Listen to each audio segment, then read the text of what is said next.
성도 여러분 반갑습니다. 오늘도 우리 주님과 함께하는 아름답고도 복된 하루가 되신 줄로 믿습니다. 매일매일의 삶을 하나님이 기뻐하시는 아름다운 열매로 차곡차곡 채워나가는 그래서 아름다운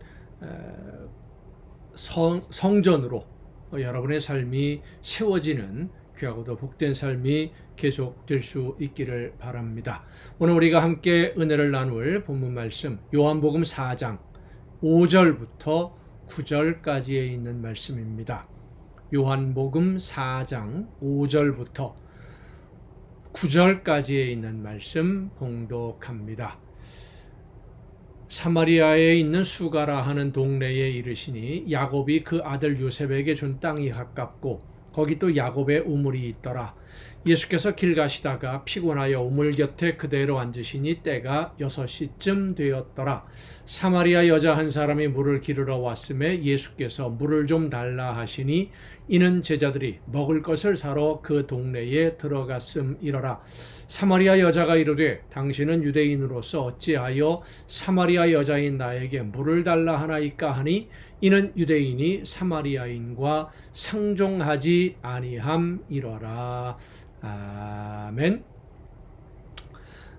어제 우리가 이 요한복음의 말씀을 함께 나누면서 사마리아 지방의 사람들과 유대인들 사이의 관계에 대해서 말씀을 잠깐 전했습니다. 예수님이 이 수가라고 하는 마을 근처 우물가에서 쉬시는 동안 제자들은 가까운 마을로 가서 음식을 구하려고 했고 그동안에 물을 깃기 위해서 나온 한 여인과 이제 예수님이 우물가에서 만나게 되는데 물을 좀 달라라고 하는 예수님의 말씀에 이 여인의 반응은 생소하거나 특이한 것이 아니라 일반적인 반응이다 라고 할 수 있습니다. 어제도 우리가 함께 이 요한복음 4장의 말씀을 묵상하면서 생각했던 것이 예수님이 굳이 이 사마리아 마을을 지나가시는 것은 바로 이 여인을 만나기 위해서 그 걸음을 하신 것이다 라고 말씀을 드렸습니다. 그런데 예수님이 이 여인에게 접근하고 대화를 나누는 이런 방식들을 보면 이 사마리아 여인은 예수님을 상당히 퉁명스럽게 대하는 모습을 볼 수 있습니다. 유대인 남자가 사마리아 여인에게 물을 달라라고 부탁을 하는 것이 어쩌면 그 당시로서는 이해할 수 없는 그런 행동이었다라고 할 수 있겠지요. 그리고 사마리아 여인이 예수님에게 퉁명스럽게 대꾸하는 것은 어떻게 보면 일반적이고 자연스러운 그 당시의 일반적인 반응이다라고 볼 수 있습니다. 9절 후반부에 보면 유대인은 사마리아인과 상종하지 아니함이라 라고 그 이유를 또 설명해 주고 있죠. 이 상종이라고 하는 말이 거래를 한다 혹은 연합해서 무엇인가를 한다 라고 하는 그런 뜻으로 쓰여지는 말인데 유대인과 사마리아 사람은 함께 어떤 일을 도모할 수 있는 계약을 맺는다든지 거래를 물건을 사고 이런 물건을 사고 파는 일조차도 하지 않는 그런 관계라고 하는 뜻입니다. 일을 함께 하지 않는다는 것, 서로 돕거나 도움을 요청하는 사이가 아니라는 그런 의미이기도 하죠. 그런데 유대인은 예수님이 사마리아 여인에게 도움을 요청하는 겁니다. 물을 좀 달라. 어쩌면 이 여인의 대답은 빈정거리는 비웃는 그런 마음으로 하는 대답이라고 보여집니다. 평소에는 우리를 사람으로 여기지도 않으면서 그래서 한자리에서 밥도 먹지 않으면서 목이 마르니까 물을 달라 이런 의미로 이 여인이 예수님에게 대답하고 있는 거지요. 이 여인은 예수님이 어떤 분인지 전혀 짐작도 못하고 있습니다.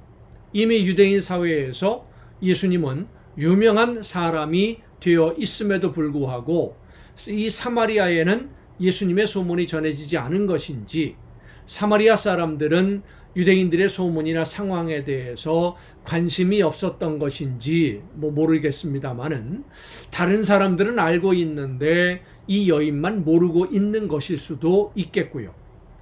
다른 사람들과의 관계가 거의 교제가 없는 것으로 보아서는 다른 사람들은 알지만 이 여인은 알지 못하는 그런 상황일 수도 있겠습니다만은 어쨌든 이 여인은 예수님에 대해서 전혀 알지 못하고 퉁명스럽게 대꾸를 합니다. 빈정거리는 말투로 대응하고 있는 것이죠.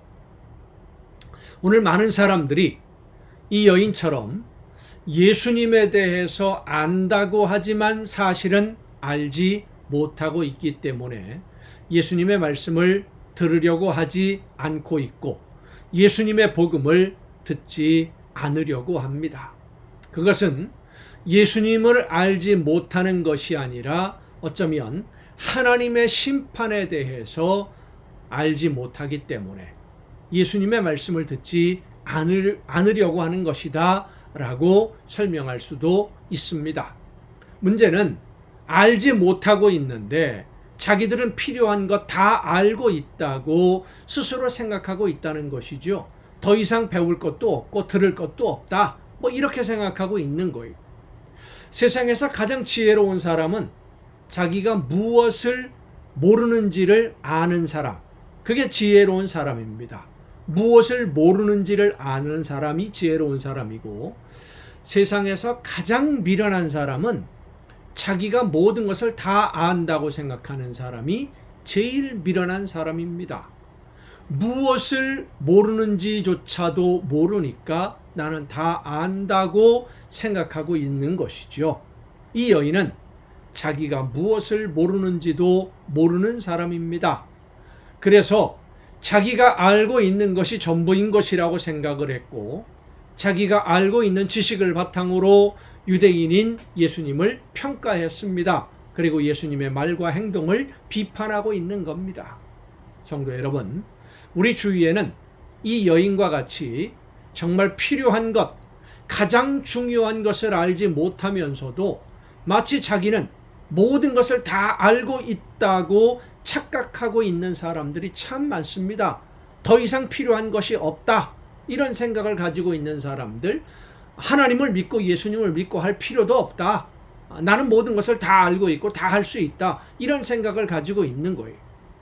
예수님이 사마리아의 이 한 마을에 사는 여인을 찾아가서 그로부터 빈정거리는 조롱하는 듯한 말을 들으면서도 끝까지 이 여인에게 말씀을 전하는 그 마음을 오늘 우리가 본받아야만 합니다.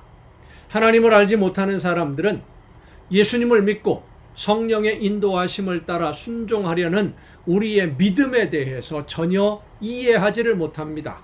그리고 자기들의 상식을 기준으로 삼아서 평가하고 판단하고 때로는 비판하기도 합니다. 하지만 우리는 그들의 앞날이 어떻게 된다는 것을 알고 있지 않습니까? 하나님을 알지 못하는 그들의 삶, 안개와 같이 사라져 없어져 버릴 세상의 욕망만 따라다니다가 욕심만 따라다니다가 하나님이 부르시는 그날이 되어서야 자기들이 추구했던 모든 것들이 헛된 것임을 깨닫게 되고 그때는 후회해도 이미 늦는다는 것을 그들은 모르지만 우리는 알고 있습니다. 알고 있는 우리가 찾아가서 전해야 합니다.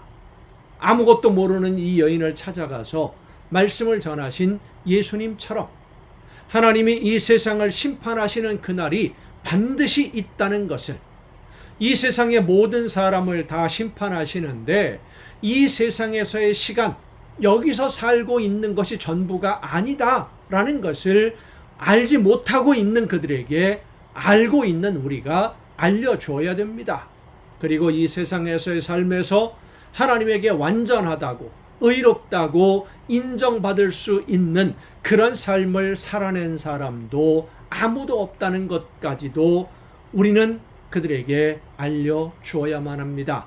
예수님만이 하나님 앞에 설 수 있도록 우리를 도우시고 우리와 함께 해주신다는 이 복음의 소식을 알지 못하고 있는 모든 사람들에게 전하는 이 사마리아 여인을 찾아서 만나기 위해, 대화하기 위해 사마리아 마을로 여행을 하고 한낮에 그 뜨거운 태양 아래에서 물 한 모금 달라라고 하는 요청으로 시작해서 말씀을 전하셨던 예수님의 그 심정을 오늘 우리의 마음에 담아서 그 심정으로 모든 이웃들을 찾아가 예수님의 복음을 전하는 여러분 모두가 될 수 있기를 간절히 바랍니다. 그렇게 복음을 전하는 것이 하나님을 기쁘시게 해드리는 최고의 신앙생활임을 믿으시길 바랍니다. 기도하시겠습니다.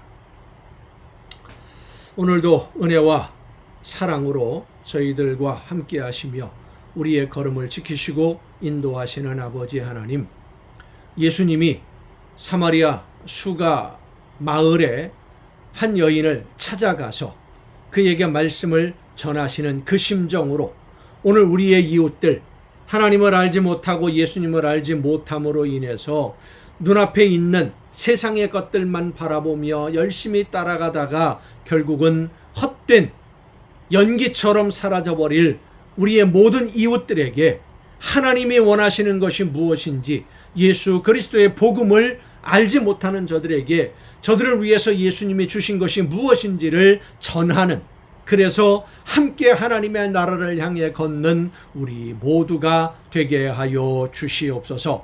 사마리아 성을 찾아가시는 예수님의 심정으로 우리의 모든 이웃들을 찾아가 복음을 전하는 우리 모두가 되게 하여 주시옵소서. 이 모든 말씀을 예수님의 이름으로 기도하옵나이다. 아멘. 여러분 오늘도 수고 많으셨습니다. 내일 또 정한 이 시간 가정 예배를 통해서 여러분 모두 함께 더 많은 이웃들과 함께 만날 수 있기를 바랍니다. 내일 뵙겠습니다.